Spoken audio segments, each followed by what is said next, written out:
আজকে আমি রান্না করব মলা মাছের চচ্চড়ি। আলু টমেটো দিয়ে মলা মাছের চচ্চড়ি। প্রথমে আমি আলু কুচায় নিয়েছি, তারপরে ধুয়ে একটা সসপ্যানে নিয়েছি, এর মধ্যে পেঁয়াজ কুচায় দিয়েছি আর কাঁচামরিচ দিয়েছি। সাথে দিলাম হলুদের গুঁড়া, মরিচের গুঁড়া আর ধনিয়ার গুঁড়া আর লবণ দিয়ে দেবো। এই সব কিছু আমি হাত দিয়ে ভালোভাবে মেখে নেব। হাতে মাখানো চচ্চড়ি খেতে আসলেই মজা হয়। আজকের এই রান্নাটা দারুণ মজা হয়েছিল। হাতে মেখে এইভাবে তরকারি রান্না করলে আসলে স্বাদ মনে হয় বহুগুণ বেড়ে যায়। আর সেটা যদি মাটির চুলায় রান্না হয় তো আরও কথা নেই। কিন্তু আমি তো মাটির চুলায় রান্না করি নাই, আমি কারেন্টের চুলায় রান্না করেছি। কিন্তু তরকারিটা আসলে মজা হয়েছিল। তেল দিয়ে আমি আবারও ভালোভাবে মেখে নেব। এইভাবে মেখে নিলে এখান থেকে একটু পানি বের হয়। মানে আমরা যেমন তরকারিটা কষিয়ে নিই চুলাতে, তখন যেরকম একটু নরম হয় কষানোর সময়, এইভাবে মেখে নিলে তরকারিটাও একটু নরম হয়ে যায়। এরপর এর মধ্যে দিয়ে দিব টমেটো। টমেটো দিয়ে আমি আবারও ভালোভাবে মেখে নেব। আর এই তরকারিতে একটু ঝাল বেশি লাগে। ঝাল লবণ যদি ঠিকঠাক হয় খেতে ভালো লাগে। এখন এর মধ্যে আমি দিয়ে দিব মলা মাছ। এই মাছটা আমি আগেই কেটে ধুয়ে পরিষ্কার করে রেখেছিলাম, সেই মাছ আমি এর মধ্যে দিয়ে দেব। মলা মাছের তরকারি আমার খুবই ভালো লাগে। এই মাছ আমি এখন দিয়ে দেব।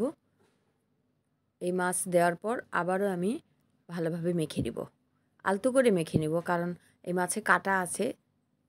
মনে হচ্ছে এখানে মরিচ কম হয়ে গেছে, আবার একটু গুঁড়া মরিচ দিলাম আর তেল দিলাম। এই সব কিছু আমি আবারও হাত দিয়ে মেখে নেব।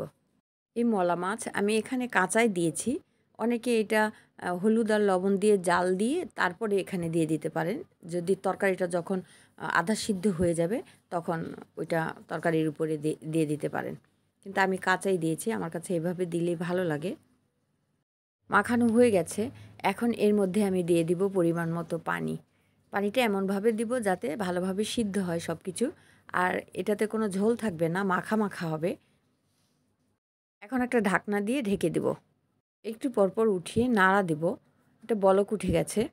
আবার আমি ঢাকনা দিয়ে ঢেকে দেব। একদম শুকনো হবে এই রান্নাটা।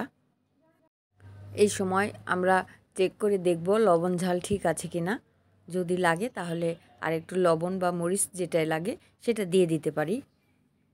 এখানে লবণ কম হয়েছিল, সেই কারণে আমি আবারও লবণ দিয়ে দিলাম। এখানে চাইলে ধনিয়া পাতা দিয়ে দিতে পারেন। ধনিয়া পাতা দিলে খেতে আরও ভালো লাগে।